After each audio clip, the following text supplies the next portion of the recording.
Supreme court में जजेस की तैनाती का मामला, जुडिशल कमीशन से मंजूरी ना मिल सकी। वोटिंग के दौरान 4 के मुकाबले में 5 अरकान की जानिब से तकर्रियों की मुखालिफत। जस्टिस काजी फायज ईसा, जस्टिस तारिक मसूद, वजीर कानून, अटॉर्नी जनरल और जस्टिस रिटायर्ड सरमद जलाल उस्मानी ने हिमायत नहीं की।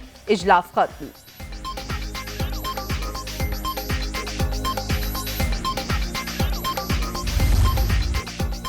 पीडीएम ने डिप्टी स्पीकर रूलिंग केस का फैसला मुस्तरद कर दिया। इंसाफ के तकाजे पूरे करने के लिए फुल कोर्ट का मुतालबा जायज था। शुरका का मौकिफ, अदालती इस्लाहात के हवाले से कौमी असम्बली में करारदाद की मंजूरी का खैर मकदम।